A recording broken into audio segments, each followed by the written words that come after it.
Hello everyone, welcome to my channel KP success zone.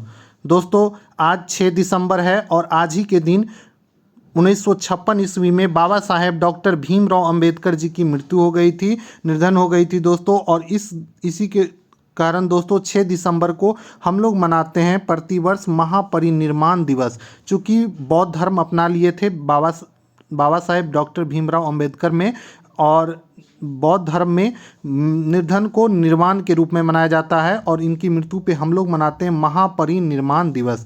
इसीलिए दोस्तों 6 दिसंबर को मनाया जाता है महापरिनिर्वाण दिवस। तो चलिए आज के वीडियो में हम जानते हैं उनके द्वारा किए गए कार्य और उनके बारे में डिटेल से। तो वीडियो को लास्ट तक बने रहिएगा और चैनल को ज़रूर सब्सक्राइब कर दीजिएगा। और दोस्तों, अगर आप लोग भी इनको मानते हैं तो इनके वीडियो को ज़्यादा से ज़्यादा शेयर कीजिए, ठीक है, ताकि लोग इनके बारे में जानें, इनके कार्यों के बारे में जानें। चलिए पहले जानते हैं इनकी मृत्यु जो हुई थी दोस्तों 6 दिसंबर 1956 ईस्वी को हुई थी। इनका निधन हो गया था और इनकी जो मृत्यु हुई थी तो चैत्य भूमि मुंबई में स्थित है, जो कि डॉक्टर भीमराव स्मारक, इनका जो स्मारक है दोस्तों उसे चैत्य भूमि के नाम से जाना जाता है। और पूछे अगर कहाँ पे है तो ये है दोस्तों मुंबई में। कहाँ पे है तो मुंबई में, आप सभी लोग को पता होना चाहिए। चैत्य भूमि जो है किसका स्मारक है तो डॉक्टर भीमराव अंबेडकर जी का है, जो कि कहाँ पे है तो मुंबई में स्थित है। इनके जन्म के बारे में बात करें तो इनका जो जन्म हुआ था, डॉक्टर बाबा साहेब भीमराव अंबेडकर जी का जन्म वर्ष 1891 ईस्वी में महू मध्य प्रांत, जो कि मध्य प्रदेश में है दोस्तों, वहाँ पे हुआ था। तो मध्य प्रदेश में इनका जन्म हुआ था, ठीक है। महू एक प्रांत हुआ करता था, मध्य प्रांत का क्षेत्र था दोस्तों, वहीं पे हुआ था 1891 ईस्वी में। और इनका जो जन्म हुआ था दोस्तों वो 14 अप्रैल को हुआ था, ठीक है। इसी दिन इनका जयंती मनाया जाता है 14 अप्रैल को। इसीलिए उन्होंने भारतीय संविधान का जनक कहा जाता है। उन्हें दोस्तों भारतीय संविधान का जनक कहा जाता है, क्योंकि संविधान के निर्माण करने में उनका बहुत बड़ा योगदान था, इसीलिए उनको भारतीय संविधान का जनक माना जाता है। और वह भारत के पहले कानून मंत्री बने थे। भारत के पहले कानून मंत्री बने थे दोस्तों। जवाहरलाल गवर्नमेंट की जब सरकार बनी थी तो उसमें कानून मंत्री बनाया गया था डॉक्टर भीमराव अंबेडकर जी के। वह संविधान की मसौदा समिति के अध्यक्ष थे। जब संविधान बनना शुरू हुआ था तो उस समय मसौदा समिति के अध्यक्ष जो बनाया गया था वो डॉक्टर भीमराव अंबेडकर जी को बनाया गया था। हिल्टन यंग कमीशन के समक्ष प्रस्तुत उनके विचार ने भारतीय रिजर्व बैंक, जो कि आप लोग देख रहे हैं reserve bank of India, bank में सबसे बैंकों का बैंक बोला जाता है इनको, तो रिजर्व बैंक की जो स्थापना की गई थी दोस्तों, इन्हीं के एक प्रस्ताव जो था हिल्टन यंग कमीशन के समक्ष इस प्रस्तुत किए गए उनके विचार ही दोस्तों इसको भारतीय रिजर्व बैंक के नींव रखने में महत्वपूर्ण भूमिका निभाई थी। उन्हीं के दोस्तों ये विचारों के आधार पर भारतीय रिजर्व बैंक की स्थापना की गई। तो बहुत कम लोग जानते हैं कि कानून जानने के साथ साथ भीमराव अंबेडकर जी अर्थशास्त्री भी थे, उन्हें इकोनॉमिक्स का भी काफ़ी नॉलेज था और उन्होंने डिग्री ले रखी थी, इसमें भी डॉक्टरेट थे। वह एक प्रसिद्ध राजनेता थे। वैसे राजनेता तो इन्हें नहीं बोला जाएगा, लेकिन ये प्रसिद्ध राजनेता थे। उन्होंने दलित और अन्य सामाजिक रूप से पिछड़े वर्गों के अधिकार के लिए लड़ाई लड़ी थी। उन्होंने दलित और अन्य सामाजिक रूप से पिछड़े हुए वर्गों के लिए दोस्तों काफ़ी लड़ाई लड़ी थी। उस समय दोस्तों छुआछूत काफ़ी ज़्यादा था, जिसको लेके इन्होंने काफ़ी लड़ाई लड़ी और काफ़ी दिक्कतों का सामना करते हुए इन्होंने पढ़ाई भी किया था। 14 अप्रैल 2022 को राष्ट्र द्वारा डॉक्टर भीमराव अंबेडकर की 131वीं जयंती मनाई गई थी। तो इस बार जो मनाया गया था डॉक्टर भीमराव अंबेडकर जी का 131वीं जयंती मनाई गई थी और 14 अप्रैल 2022 को। अगला पॉइंट है दोस्तों 1926 ईस्वी में, देखिए 1926 ईस्वी में म्युनिसिपल बोर्ड ऑफ महार जो कि महाराष्ट्र ने सभी समुदाय को तालाब का उपयोग करने के लिए, तालाब का पानी, सॉरी यहाँ पे मिस है तो आप लोग यहाँ देख लीजिए, तालाब का उपयोग करने, तालाब का पानी लिख लीजिए, वैसे तालाब का उपयोग करने से संबंधित आदेश पारित किया, ठीक है। सभी समुदायों के लिए तालाब का उपयोग करने संबंधी आदेश पारित किया। इससे पहले महार में अछूतों को तालाब के पानी का उपयोग करने की अनुमति नहीं थी। इससे पहले दोस्तों जो महार जाति के लोग थे उन्हें अछूत माना जाता था और तालाब के पानी उपयोग करने के अनुमति नहीं थी। उसके बाद जब म्युनिसिपल बोर्ड ऑफ महार ने इस इस आदेश को पारित किया, उसके बाद जो हिंदू लोग थे उनने इसके विरोध में प्रदर्शन करना शुरू किए। ठीक है, विरोध किया।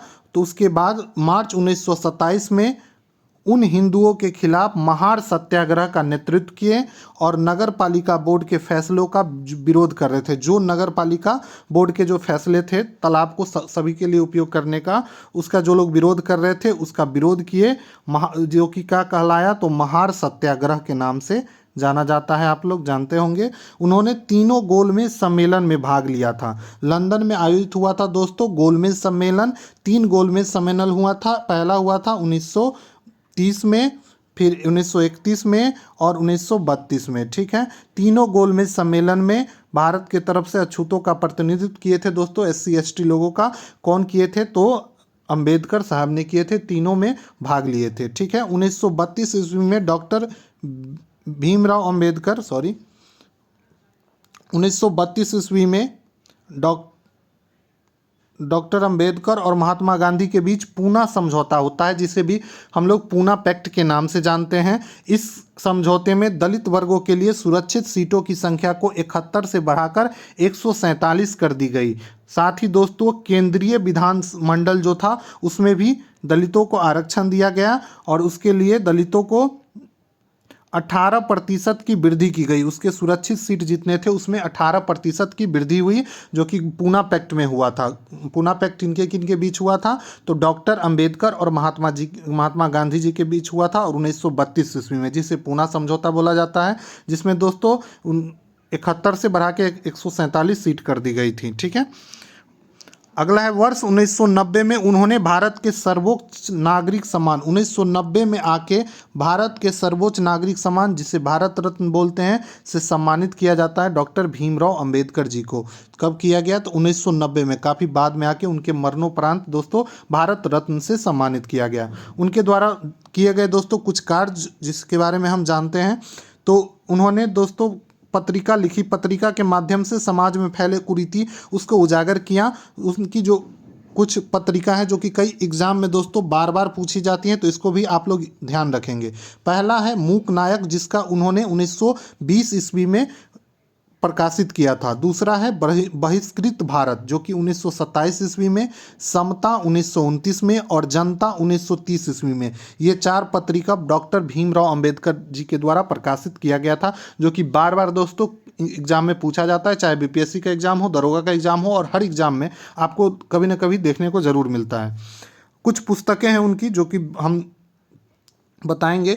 पहला है दोस्तों जाति प्रथा का विनाश। आप लोग जानते हैं कि उन्होंने जाति प्रथा को काफ़ी सामना किया था, तो उन्होंने इसके विरोध में कई पुस्तकें पत्रिका लिखी। तो पहला पुस्तक था उनका जाति प्रथा का विनाश, बुद्ध तथा कार्ल मार्क्स। उन्होंने बुद्ध और कार्ल मार्क्स नाम से एक पुस्तक लिखी है, जो आप लोग जानते होंगे कि उन्होंने बौद्ध धर्म भी अपना लिया था।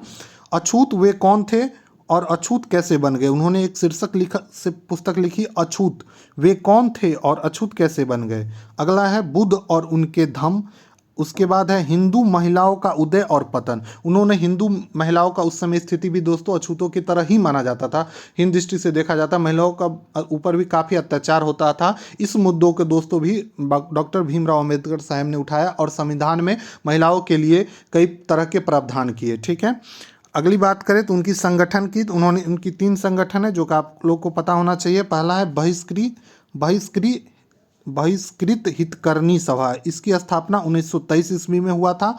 दूसरा है स्वतंत्र लेबर पार्टी, जिसकी स्थापना 1936 ईस्वी में डॉक्टर भीमराव अंबेडकर किए थे। और तीसरा है दोस्तों अनुसूचित जाति फेडरेशन, 1942 ईस्वी में इसका स्थापना किया गया था। तो ये था दोस्तों हमारे देश के कानून मंत्री, पहले कानून मंत्री डॉक्टर भीमराव अंबेडकर जी, और भारत रत्न से भी सम्मानित है। आज उनका पुण्यतिथि है दोस्तों, जिसको महापरिनिर्वाण दिवस भी के रूप में हम लोग मनाते हैं। तो उनको नमन करते हुए इस वीडियो को ज़्यादा से ज़्यादा शेयर कीजिए ताकि लोग इनके बारे में जान सके। वैसे तो संक्षिप्त विवरण है इस वीडियो में, इनके बारे में जितना बताया जाए उतना कम है, लेकिन जो भी हो पाया है मैं अपने माध्यम से लोगों को बताने की कोशिश किया हूँ वीडियो के माध्यम से। तो आप लोग वीडियो को ज़्यादा से ज़्यादा लाइक करें और दोस्तों चैनल को ज़रूर सब्सक्राइब करें। Thank you.